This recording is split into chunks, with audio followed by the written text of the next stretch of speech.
we're excited to put this on. And we organized this in lieu of what happened at Highlands Branch in the end of the school season. And we decided not to have a panel discussion at the end of the school year, but wait until the beginning of the school year because we felt it would be more appropriate and be on people's minds. So that's the reason we're here tonight. Again, we thank you for coming out, and I'm going to turn it over to our facilitator, who is Alan Lambert. He's our second vice president of the local NAACP. And again, I think I mentioned my name is Roxana Mack, and I'm the president of the NAACP. So I'm going to turn it over to Alan. Thank you. Can we have a hand for Roxana Mack for putting this organization together? Roxana has, I think, pretty much put this whole thing together in a very short amount of time, so I appreciate that. My name is Alan Lambert. I'm second vice president of the NAACP Pueblo Branch, and I'm also a senior planner with the City Planning and Community Development Department. And I'm just here to help facilitate the experts on this panel. So today I'm just going to do a brief introduction of who else is here as well. Also Willie Hinton, our membership chair, is in the back at our membership table. So if you'd like to inquire about the organization, please do visit with him. He has a lot of information for us. Again, that's Willie Hinton. And so I'm just going to go over the agenda real quick. And so we're going to do the roundtable discussion up until about 7 p.m. And then after 7 p.m., we'll have a chance, about a half hour, for audience comment and questions. And I even have a little procedure to maybe try to limit your comments and questions to about 2 or 3 minutes. That way they can respond, and that way we can make time for everyone in the room to have questions. So we'll facilitate that too. And so I will start by just introducing who we have here, for those who can't read the fine print. Oh, sorry. Oh, yeah, and what's your name, sir? J.R. Yeah. Oh, yeah, here. J.R. Hall, Pueblo County Undersheriff. Okay. So J.R. Hall, Pueblo County Undersheriff, in lieu of Dave Lucero, just so you know. And we have Mr. Assistant District Attorney Tony Marzavas as well. And we have Sherri Wood from Pueblo West High School. She's a student there. We have Sergeant Dennis Furbush, who's the Pueblo City School Resource Officer Unit. He's also part of our SWAT. We have Michael Bayer, Director of School Culture, Wellness, and Safety for District 60 Pueblo City Schools. We have Emily Price, a well-known community activist involved in many boards and commissions here, also a member of the NAACP Pueblo Branch. Stephen Noeller, Deputy Chief for Pueblo City Police. Chris James, Principal for Pueblo West High School. And Janae Pasaquala will be joining us as soon as she can. She's a student at Pueblo East. So I'd like to just get started. Madam Roxana, should we start any particular order? Do you prefer? I don't know, whichever way you want to start. Okay. The main issue is, and this is what Roxana wanted to focus on tonight, is your thoughts and about what are the protocols with regards to what if there's an active shooting event in the city of Pueblo or in Pueblo West? How do we prepare in the event of that? How do we keep our students and teachers and administrators safe? What is the protocol? What have we done in the past? And other things like, and maybe I would like to start with that, and then we'll talk more about like cyberbullying and how to prevent teen suicide. But let's focus on the active shooter situation, since there's so much to be concerned about, because I read an article that in the Washington Post that since the Columbine incident, we've got more than 187,000 students who were exposed to this type of incident, this type of event, gun violence in schools during active hours. So this is in 2 decades, and this is over 190 distinct schools. So this is a national concern, and we like to be prepared and try to do what we can to prevent this here in Pueblo. So I'd be interested to hear your thoughts on this. Would anyone like to volunteer to start on their thoughts? Yes, sir, Mr. Baer. Sure.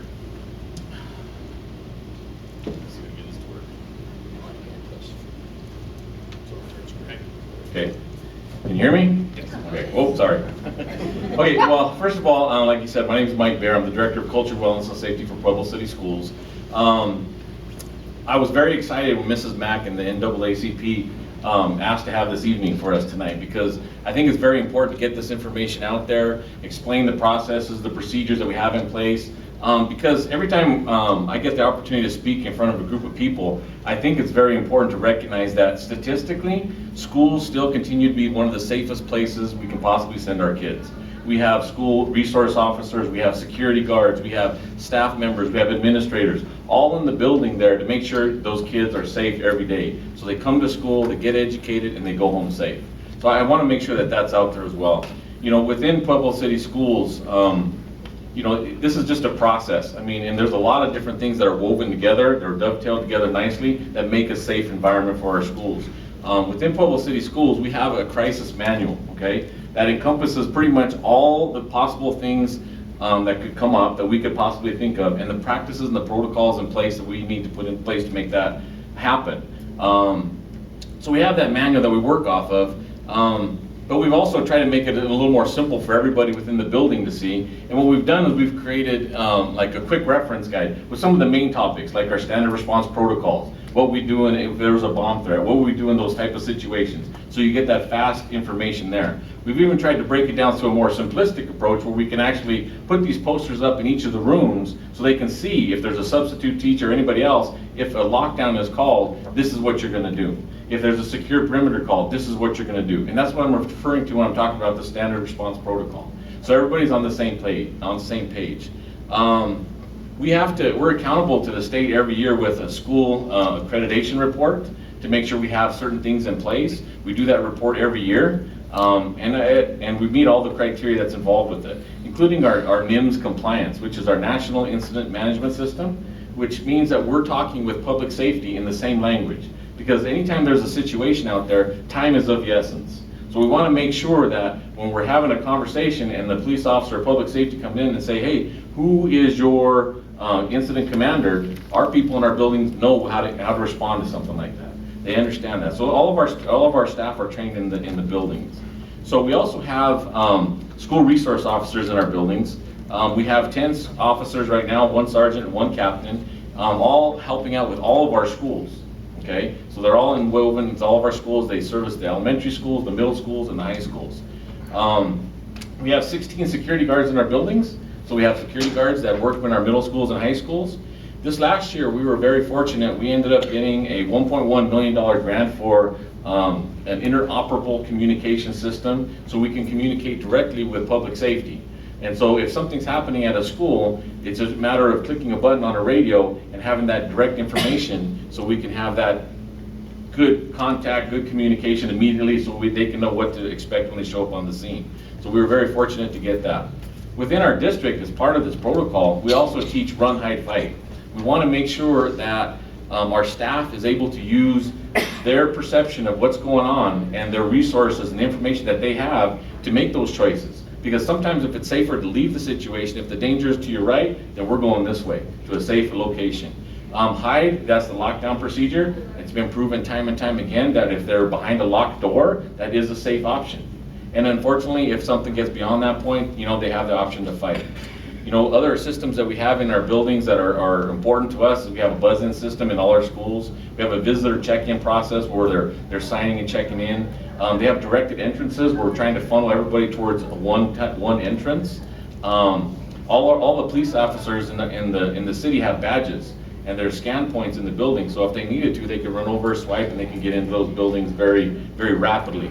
All doors are locked at all times, all exterior doors, those types of things. All of our staff wear badges, so you can immediately identify who's supposed to be in those buildings. We utilize Safe to Tell, because that anonymous reporting system, I think, in my personal opinion, has saved many, many lives over the years that I've been involved with it. With that, we have a complete system where if somebody can report something, whether we're talking about suicide or a threat to the school, and then we can actually take that information, we can contact the police officers, they'll do a welfare check, we'll have a safety plan in place at the school the following day, just to make sure that that is all buttoned up there. We have standardized drills, which I'll talk just a little bit about later on. We do unannounced lockdown drills at the schools. So we make sure that we're going out with a variety of different people with public safety, with the health department, with health solutions. We all get together as a team and we go out to the individual schools and we practice those lockdown drills and we give them immediate feedback. This is what you did well, this is what you need to improve on. So we're giving them that constant feedback. So we do those unannounced drills. We do live active shooter drills for those types of situations that may come up. We've done 2 of them so far. We've done one over at Central, we've done one over at East, and every time we do these drills, we learn more and more and more, and we get better at our craft. Make sure we have a safer environment. This year we have another one scheduled, and it's going to be bigger and better, and I'm sure we're going to learn something from it, like we have every single time we do these. We also have a reunification process, and that's where the school district kind of takes the lead in a lot of these pieces, is that once the police department do what they need to do, public safety does what they need to do, then the school district takes over and we have a process for getting those school students back safe to their parents. And so we practice that. We want to make sure we have that process where our kids are safe, they're accounted for, and they're returned back to their parents. It's important. We also have, like I talked about a little bit, and I think that this is a standard thing pretty much across the state from every training I've been to. We have a standard response protocol. So if there's a call and then it's a lockdown, everybody knows how to react to that. That's our most severe call. We have secure perimeter if something's happening in the neighborhood. We have evacuate, we have shelter, and then that reunification piece that I talked about. Within the buildings, we have staff that are trained on first aid, CPR, and AED to make sure we have that. Here recently, we're starting to incorporate Stop the Bleed. It's another training program. We bought kits that we've installed in all the buildings. Fortunately, our school nurses, our school resource officers, and we have a partnership with Parkview where they're coming out and helping us train our staff to deal with those types of situations. So we're getting those training pieces going as well. What I'm very happy with, like I said, we have a great partnership with the Pueblo City Police Department, and they do a lot of different things, like they do a sober and safe driving presentation around prom time especially, to make sure we're addressing those issues that come up. Within our district too, we also have a threat assessment process where we deal with, and I heard you were going to talk a little bit later about suicide, and I'm sorry if it's taking too much time, sorry, but okay. We have a threat assessment process where we talk about and we focus on targeted school violence. If an issue comes up, how we deal with that within the school, how do we get resources to that person, how do we put a plan in place. So we want to make sure those things are happening. Also, if there's a suicide threat, we also make sure we come up with a safety plan for that person. And we reach out to those outside agencies to make sure that they get the help and support they need. We talk about mandatory reporting. All of our staff citywide is trained on mandatory reporting because they all are mandatory reporters. So make sure those kids come home safe every evening like we talked about. We hold regular meetings. We have our nurses that we work with, our school resource officers, different teams at different levels. We have teams at the building level, our BERT team. We have teams at the district level that meet to discuss these needs and identify those strengths and weaknesses.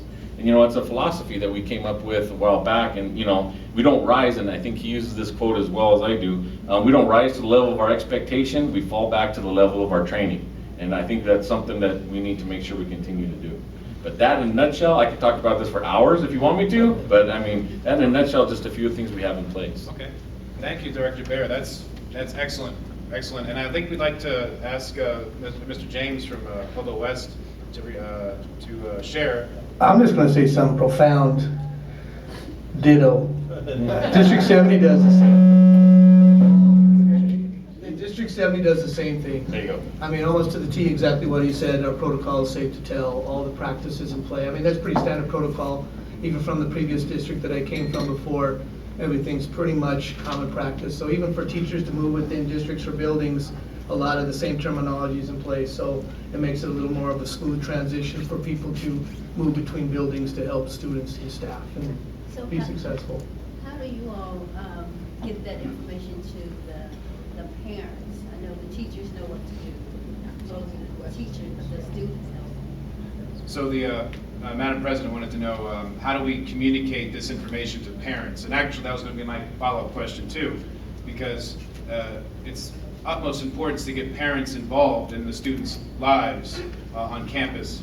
And so that's a very good question. I appreciate that District 70 is also equally prepared as well. But can anyone talk about how do we, what are the ways to get parents involved now? And then maybe we can talk more about that too. Let's, maybe James, Mr. James. I can just add a couple things to that. So, yeah, I'm Yeah. trying to, That's good. my booming voice. We have a system that we could email family members on an almost immediate basis on our phone. It's a new program, I lost the name of it, but it's attached to what we call Power School, and you can communicate through families with that, and we'll send out information. For example, when we did our training last December for our full school movement that we went through for the training for this active shooter component, where we had students lead the entire building, we sent out information on what that would look like for parents. And you know, a lot of it's just beating that information home, because some parents are still concerned about it. Well, if you do an active shooter drill, that I've heard that there's rumors out there that something could actually happen during that time because you're not prepared for it, and you know, there's just some things that go on and within people's minds. So for us to help it out, send out information around the community, so when they see a lot of police presence, they know it's a practice drill, and letting parents be involved with what it should look like and where your kids will be at that time. So that's about the gist of it, trying to make them feel comfortable that we know what we're going to do. And Ms. Wood, since you're also a student with Pueblo West, can you share your impressions on that system from your perspective, please? Yeah. It's on you. Okay. Sorry. Hi, my name's Sherri Wood. I'm a senior at Pueblo West, and like Principal James was saying, it's a very efficient system. Like my mom always, whenever I come home, she'll tell me about an email she received and talk to me about the information there. It's also very good to keep track of your students. If I'm ever late to class, for instance, my teacher will mark me tardy, and I'll get a text immediately because it alerts her where I'm at or where I'm not in the school. So I think it's a good system to keep parents in the loop about their students' education and safety, and the emails really are effective because parents look at them. And maybe we could, since we mentioned resource officers, Sergeant Furbush, maybe you can also share your thoughts on the systems in place from your perspective. Aside from what we do formally with the school, I think with our resource officers, we also have the Explorer program that our SROs are deeply involved in. We have right now 30 kids that volunteer time. They come to our events, they help us out with parades, we do special training with them. We've actually reformed the program and promoted three of our kids to a captain and 2 sergeants of that program. Our brother's one of the sergeants that we just promoted. With that, we have a lot of interaction with the kids, and it's not just at school, but it's our school kids. And we talk to them about where they're at, what they're doing. That gives us a good insight to really what's happening with those kids. And I think we get a good relationship with them and their parents. Their parents are bringing them and dropping them off because it's Fridays and Saturdays that we do stuff. So we get to have that interaction with their parents. And we've had parents now reaching out to us asking questions about their kids. So I think that's opened up some doors outside of that school building. And Deputy Chief, since you're more on the administration side, he spends a lot of his time at the schools, right, and throughout the community, and you're on the administration side. Maybe you can speak from that perspective. Yeah, absolutely. I think one thing I would like to do is kind of give a little bit of a historical perspective on our organization and how we've approached the active shooters in general, and particularly the active shooters in schools. Obviously, these events really came to light with the Columbine shooting back in, I think it was 95 or 96. And they really weren't occurring as often as they are nowadays, or at least we weren't hearing about it. And so law enforcement was evaluating some of the things that we would do, how we would respond based on what happened at Columbine, but we really weren't as progressive as we are today in how we approach that. And I just want to point out a couple of people that really deserve the credit for how progressive we've become as an organization, and that's Captain Charlie Taylor, who's in the audience, and Sergeant Dennis Furbush, who I'm sure at some point we'll start talking more about the specific programs. But as an organization, we've become a lot more forward-seeking, not just in the areas of active shooters, but I think it's most important in that area because we're talking about protecting the future of our community, the children that go to our schools. So I think that we have become a lot more open to seeking out newer ideas. We do these active shooter drills in conjunction with District 60, and I'm happy to say we have an excellent relationship with the school district. And in each one of these incidents, we learn something that we can do different and we can do better. And that's really due to the organization that Captain Taylor and Sergeant Furbush and the district do in putting these trainings together. It also has to do with about an hour-long debrief we do after each one of these instances, these training instances. We also talk about it in roll call. We have roll call training where we talk to our patrol officers, because the SROs are going to be the primary responders if, God forbid, one of these incidents was going to happen here in town, but our patrol officers are also going to be responding. So we talk about expectations. What do we expect them to do? How they can go about doing it, giving them tactics and techniques that will make them successful in dealing with the threats if they were to happen. And that doesn't come overnight. It's got to be a constantly evolving process in the organization. It's got to be a process that involves input from the people that are directly involved in it, whether that's the students, the district, our officers, the SROs. And it's really got to be, in my opinion, to work effectively, it's got to be a bottom up. It can't be me coming in as the deputy chief saying this is what we need to do, because you do lose some perspective of what it's like to be the guy in the ring. So having a sergeant like Dennis Furbush, who does such a great job with the SRO program and is actively involved in making our department better at addressing these threats, is important to what we do. So I don't know if that kind of provides some perspective on our organization, but I'm proud of the work these guys are doing and the work we're doing with the district. So, Alan, I think I personally, because I live in D70, would like to Get on hear the from- mic, Ms. Evans, please. Mr. Price. Okay, there you go. Since I live in D70, I would like to hear from the undersheriff. That's because exactly where I was going to go. D70 has a completely different setup. Our schools are very far flung and each in a different type of community. So the sheriff's office has a lot further to go and a lot of different approaches in those communities. And so I would like to hear from JR, see what he Yes, has please. to share. That's exactly where we're going to go.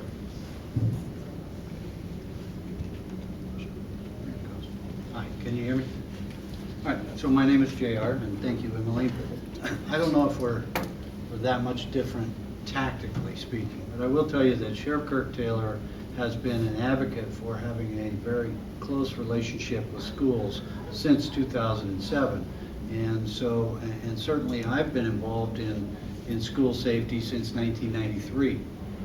I was a DARE officer, and I will tell you right off the bat that the Pueblo PD and the PCSO, we work hand in glove and cooperate, and I don't know if you understand the uniqueness that is in a community like ours, to have all the law enforcement agencies, including the Colorado State Patrol and the DA's office and the Pueblo Police Department, the Pueblo County Sheriff's Office, all combine resources when we need to. I mean, there's not an issue that will take place in the county or in the city that we won't combine our resources and go after it and neutralize the threat. And so I want to be clear that when we're operating, that's the way we operate, and that's the way, when I say we, it's all of us. And we work for you. So the fact of the matter is we have a lot of unique systems that Emily talked about in 70 because of the distance in which you would have to go. So our cars, our tactical officers and what have you they have all their equipment with them most of the time, and then the resources would have to be called out for an active threat. And now some buzz terms that they use: active threat, active killer, active shooter. All of those require an immediate response by law enforcement, of which I think that you will get an immediate response without hesitation in Pueblo, and that includes all of us working together, especially the ones up here on the panel. And so we're happy and very fortunate to have a close working relationship with District 70, and we've set up active shooter drills, and so has the city. But we've gone in and we managed for the first time this last year to be in every single school with an actual active shooter drill that's in the unincorporated portions. The only place we didn't hit was Connect, and that was because it's located in the city and would have a city response, primary city response. So we went to every single school. We used active, regular blanks so that teachers can hear, fundamentally hear what it sounds like to have those types of things going off in their classroom settings, and so it's a really big planning. And as Chief Noeller indicated, we get a lot more out of hot washers afterwards than we do planning the session. So we have also some unique technology that wasn't around in 1993. In 1993, if you had an incident, you're going to get a phone call, right? But and the cell phones were this big. So now you have technology that talk about talking to parents. If we don't get to a parent within 3 seconds, there's an issue. It's just there's those types of things now, as opposed to getting to someone within 20 minutes, right? And so that information is available out there. We couldn't be happier with some of those progressive moves that we've made hand in glove with District 70. We have a new program that I know the city just got called the School Safe Program. And it can go by any other, but we have the ability now to communicate on walkie-talkies, how the school safety officers would have a walkie-talkie and someone else would have this type of radio system, and the bus drivers might have a different radio system. Now all of those radios can talk on our primary channels when there's a crisis. You realize the importance of those pieces, that technology. We've had that since about 2011, and I know we're working with it now here in the larger schools too. So all of that's some fundamental changes that you're seeing as a result of some of the national issues that you see in other communities. And this isn't the first time that I tell you that Pueblo is a well-planned attempt at using all of those national issues and all of those statewide driven issues and trying to get ahead of the game, because you have some forward thinking individuals that work in both public city schools, D70, at the sheriff's office, at the PD, and at the DA's office. And we have some great student body folks as well. I got to tell you, every single time we run a drill, those folks bring their A game to the whole thing to make it as realistic as possible, so that we can keep them safe in the future, because we do fall to our level of training. So I wouldn't go on and on except to tell you that the technology's there, the training is there, the deputies are there. We have a DARE SRO program. We never gave up on DARE. We're never going to give up on DARE, not just because I was in the DARE program, but because it's a fundamental way in which to communicate with kids and communicate with parents. And so those are some of the contrasting pieces, but I got to tell you, we operate so closely with the PPD that if there were an issue at any one of our schools countywide, there's no doubt we would bring all the resources necessary to bear. That would have been my follow-up question, is there a mutual aid agreement between city and county? It sounds like there might be, is that correct? Well, a signature sheet? No. Is there the inner core desire to always be there for each other? Absolutely. And there's been no case that I'm aware of in 33 years that we wouldn't have jumped in, but especially in the last 15 years, we've really gelled our responses, our tactics, a lot of the things that we do together. So. And speaking of agreements and legal things, I'd like to welcome the Assistant District Attorney to speak his mind and share his perspective from his end as well. Well, thank you. Like our end of it, of course, comes in once they've done their job, but they do keep us apprised. In fact, in one of our trainings at the office, the sheriff's office actually went through and did an active shooter drill for us. One, not only for the employees, but two, to also educate us as well, attorneys and staff, to see what that is like. So our office has actually had the benefit of going through one of those as well. Of course, they went back and then shared that, with their families. So we were fortunate that the Sheriff's Office was certainly willing to do that. In terms of cooperation, we're certainly there for them. I mean, one of the things that maybe a lot of people don't realize from the legal response during the workday, obviously the sheriff or the Pueblo Police Department can call and have a deputy, but we actually have a deputy on call every day of the week. So after hours, if they come up with an issue or something comes up that requires some legal input, they're able to call us 24/7, and both JR and Chief Noeller will tell you we do answer the phone. So, and so we are there at any time to be able to give them that advice that they may need if they run into a situation like that. Very good. Any further? So we've got about 20 more minutes until 7, and I did want to make some time to talk about the other issues of cyberbullying and how to prevent teen suicide, which does relate to these incidents. But any further thoughts on the? Yes, sir. And it won't take long, but I also wanted to make it available. You know, the PPD and the PCSO, we have what we call a TI room, which is a technical room for what you should call a FATS machine. And so not only do we, I know this is a roundtable about schools, so I'll briefly talk about other areas of large populations or groups, that kind of thing. So if you have a security team, we've already ran approximately some 7 church security teams through our TI active killer scenarios, where they actually come in and get to see what happens in some of that mass chaos. So those things are available to the public, and they're available to where large groups would go. And so we've been visited by churches, other police agencies, and those types of things. And that is available to you as well. So anybody who wants a brochure, we have that available as well for somebody who wants to get the real feel of what might happen without the danger of a real life scenario. Okay? What does the TI stand for? It's a technical TI simulator. That's what it's called. That's a brand name, and it's an active killer preparedness training program that we use. And it shows 3 screens all around you, and you would be able to then be an active peace officer responding to an issue, or a security team.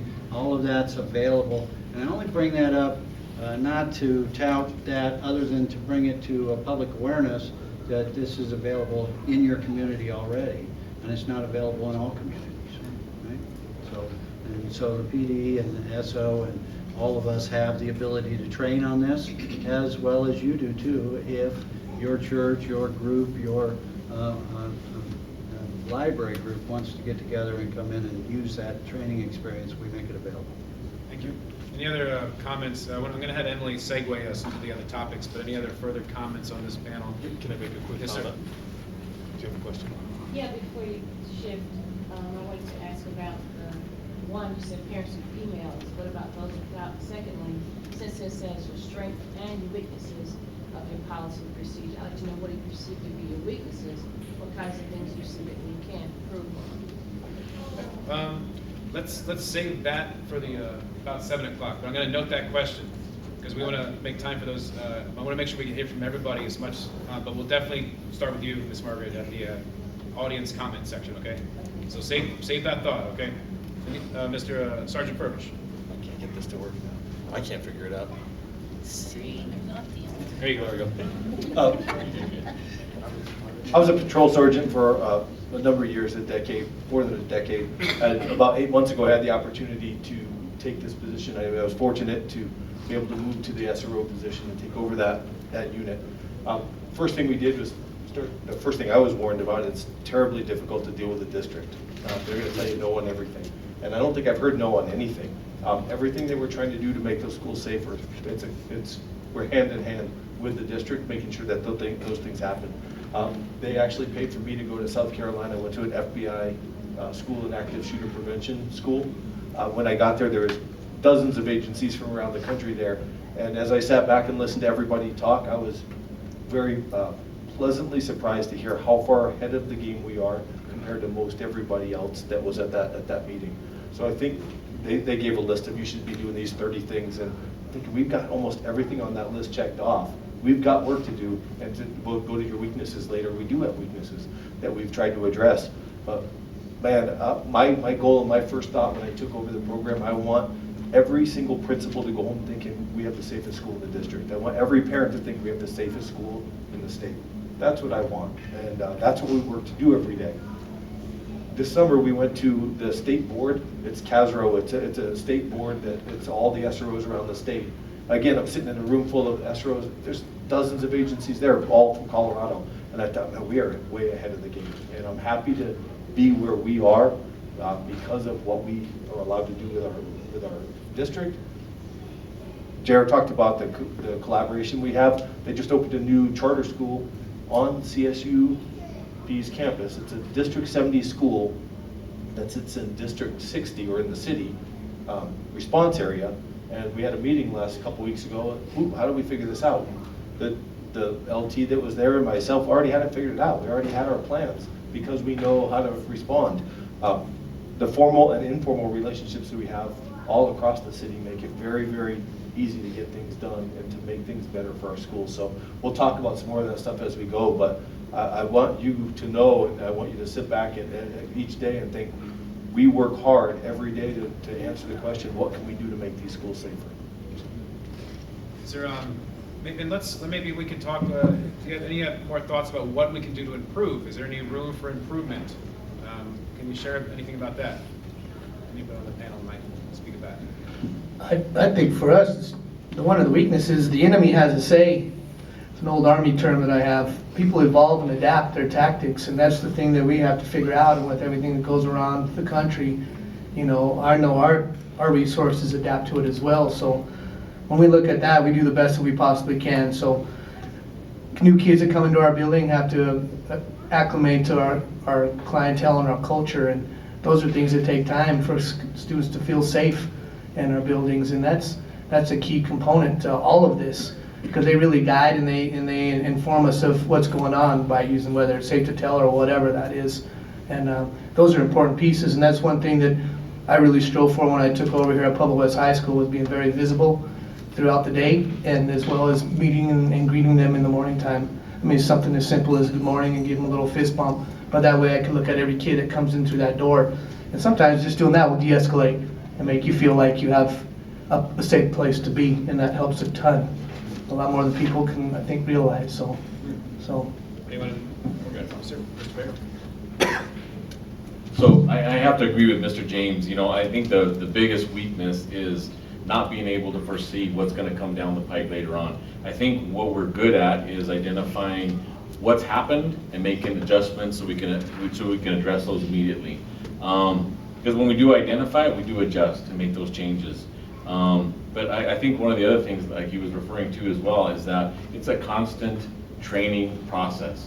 We have new teachers, new students, new processes that we try to get in place to make sure they're more efficient. And so it's just that constant battle of making sure everybody's up to speed with what we have in place. But I think what we're doing in a whole is great. We're on track and we're doing the right work. Any other thoughts on any weaknesses, any room for improvement? All right, but I definitely hear it's a very strong program across the board. Ms. Emily, do you have any thoughts you'd like to share as we segue to the issues of cyberbullying and teen suicide? Before we move on to that, any thoughts on those? About the active shooting and protocols, and what's your impressions as a community activist? No. Okay, so, all right. I think both departments do a great job. I know that they're very active in all the schools. I got held up for it. I know. See, I can't do it. I got it. There you go. I have to get him to do it. Where were you? I know, I felt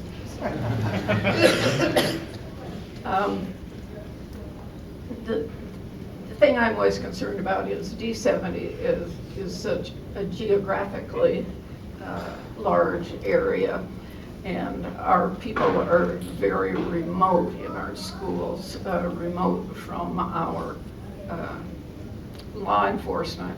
We're lucky in Pueblo West that we have a substation right there, probably within a 30-second, 1-minute drive of most of the schools. But I think that's one thing I appreciate, is that the sheriff's office goes out of their way to to make adjustments to the plans so they could service those remote schools, because obviously it's going to take longer, and no one knows what school is going to be targeted next. I mean, people might say, well, they're not going to miss, so the school's only got 25 students. Well, you don't know that. You don't know what's going through the minds of these people.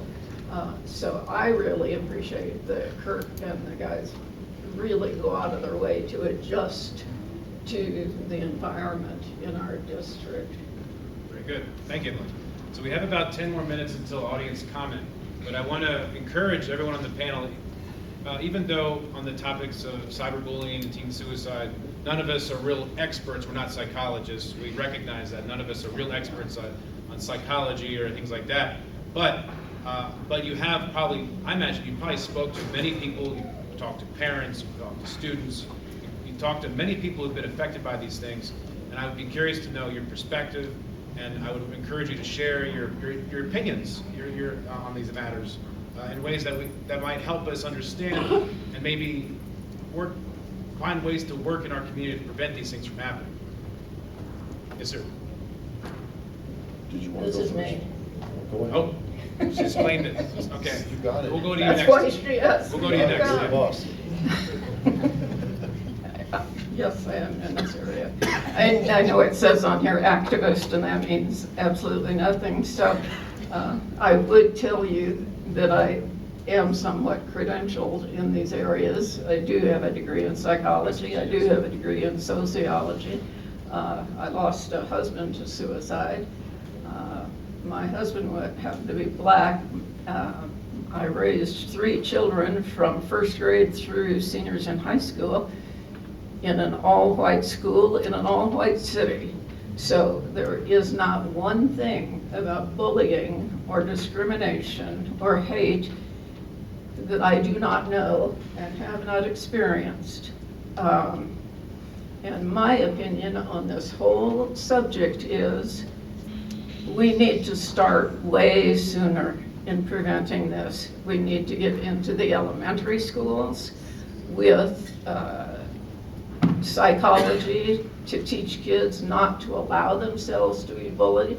When I ran the anti-bullying club at Liberty Point, we worked from this book. If there's any teachers in the room, this is an excellent book. It has 11 lesson plans in it to teach kids of every age to stick up for yourself, not to start a fight, not to be belligerent, not to be hostile, but to stick up for yourself in an intelligent way so that you don't get further into an engagement. It's a wonderful book.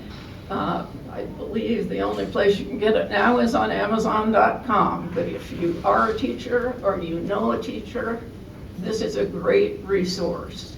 Even if they don't use it lesson by lesson, if they read it themselves and apply the principles that it talks about, then it will help them a lot.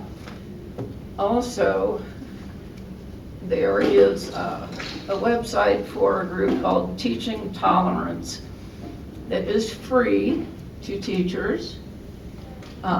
They send emails out sometimes every day with suggested lesson plans for different age groups of students, starting way back in kindergarten all the way through high school, how to teach children to be tolerant of other people.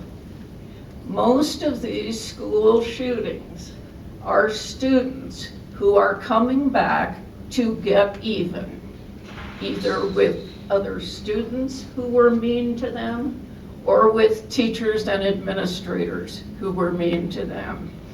It has left such a mark on them that they were treated unfairly, that they have stewed about this for 10, 15, 20 years until they just can't stand it anymore. The only way we're going to stop this behavior is to nip it in the bud, is to teach them at an early age to be more tolerant, to not pick on each other. My son was 4'8". One of my sons was 4'8" tall when he was a freshman in high school. My kids were constantly bullied. He was frequently locked in his locker because you could push him in his locker. He was that small. My line of reasoning with my children was always offer friendship to everyone. Some people will take it and take advantage of it. Some people will take it and return friendship. And some people will just hate you for no reason you will ever understand. And I have spent hundreds of hours in the mornings and the evenings throughout my children's growing up, talking to them about keeping your heart open. You can't change other people. All you can do is set an example. I'll tell you, the state where my daughter lives, I am so proud. They have a state that values education, that actually prioritizes education, as opposed to the state of Colorado.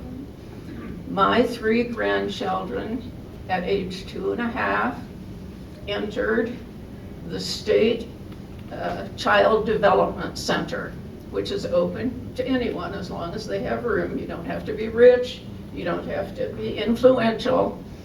All 3 of them were able to get in. They have classrooms of 20 students. They don't allow a classroom of greater than 20 students. They streamline handicapped students, any kind of handicap, cerebral palsy, autism, whatever. In every classroom of 20 children, they have a teacher and a teacher's aide, a special ed teacher, and a special ed aide. So they have 4 adults in a classroom of 20 2.5-year-old children to make sure everyone is treated equally. They stay in the Child Development Center until they are 7 years old and can enter 1st grade. And I will tell you that when my granddaughter had her 6th birthday, we were at one of those video arcade things with all the lights flashing and everything that about gave me a fit. But a man came in with a little girl who was visibly very physically handicapped. She could not control the movements of her arms and legs, and she could not talk. She could make sounds, but she couldn't talk. And as they came in the door, Marley Ann said, "Oh, yay, Kathy came." And she ran over and she said, "Hi, Kathy, come on, let's go play this game." And they went off, and just like they were best of friends. And he came to talk to me, and he said, "I want to compliment you on your granddaughter because she treats Kathy like she has no disability." And I said, "That is because she sees no disability." And that is what we have to teach our children, and we're not doing it.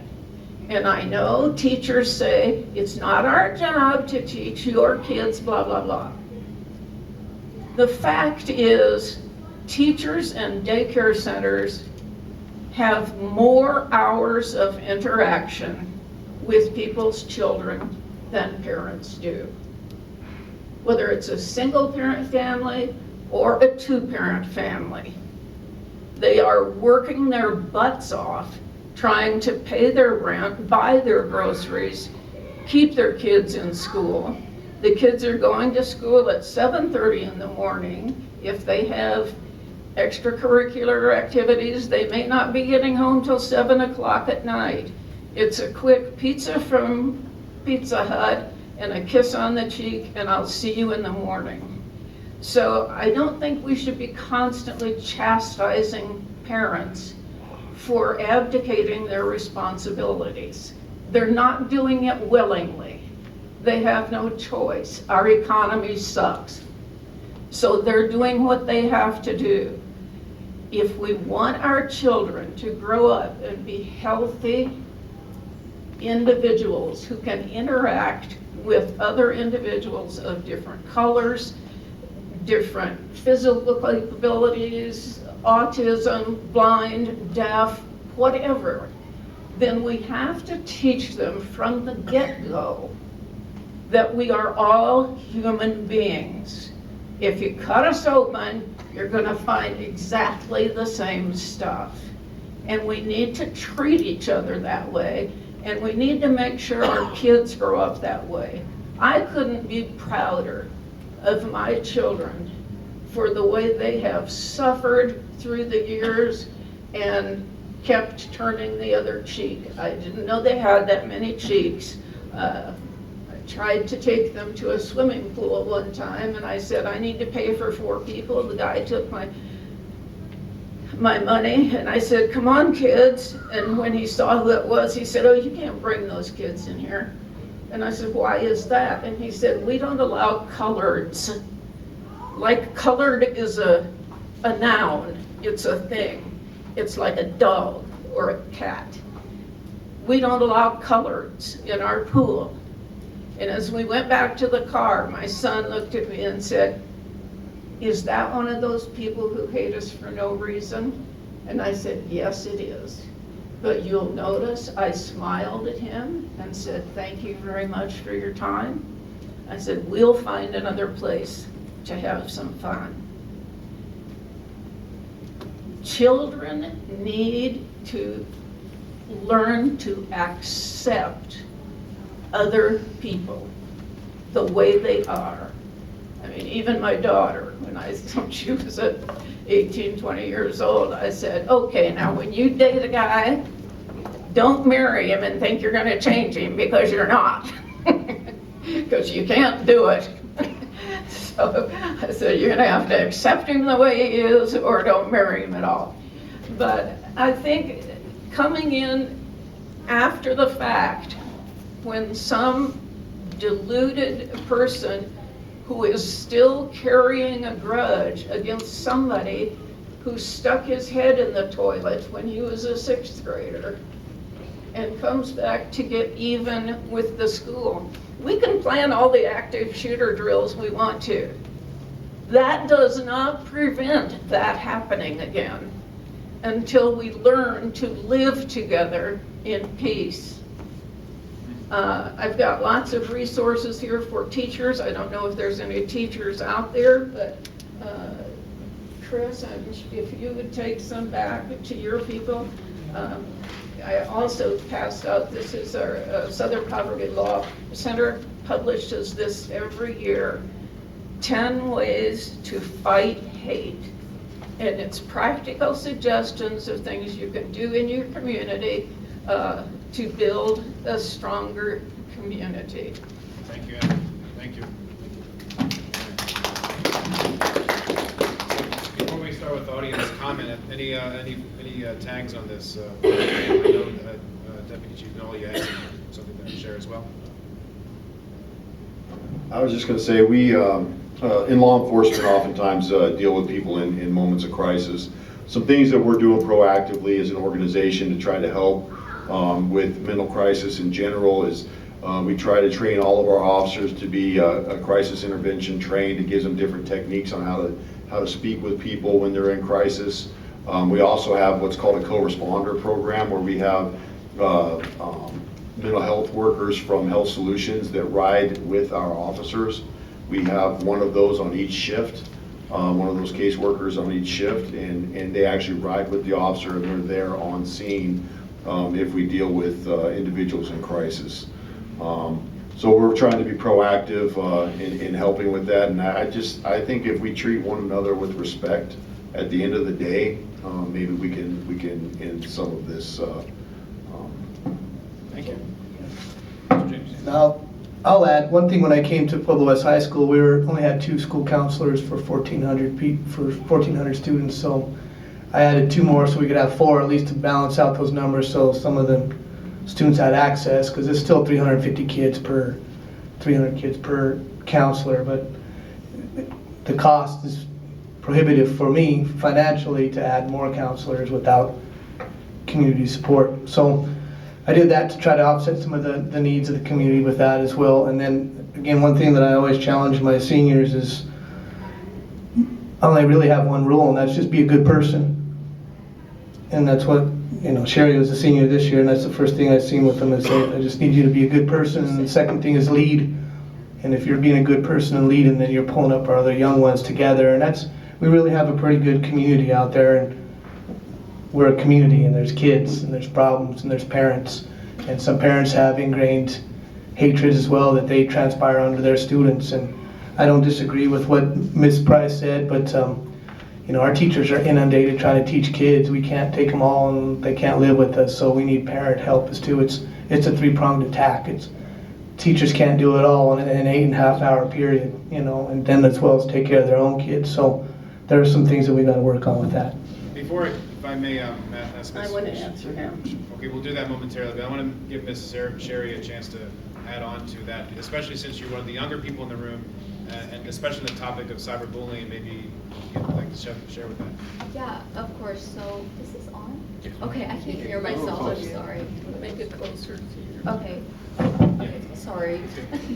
Like Mr. James said, our school's motto is respect is a way of life, and I honestly feel that in our school we have respect for teachers, we have respect for each other, and it's really ingrained in you since you're freshmen coming up. And Mr. James says it every day on the announcements, respect is a way of life, like just live that. And I really feel that. As among the students at West, I mean, obviously there's slight bullying, but major cyberbullying, I don't see a problem.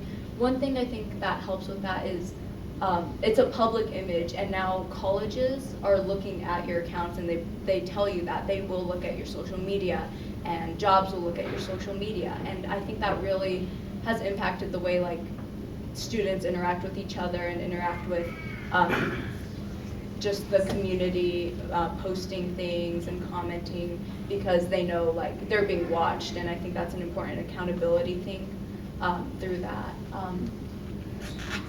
So that doesn't really hit on middle schoolers and elementary schoolers as much, but I know that like as a senior looking at colleges, I'm going to treat everyone with respect. Well, I do that either way, but knowing that I'm being watched by jobs, schools, future careers are going to be impacted by how I interact now. It's just that future perspective for me. I just wanted to respond to Chris. Only if you make it a short, please, because we have very limited time. Just a brief response, please. I can be brief. Thank you.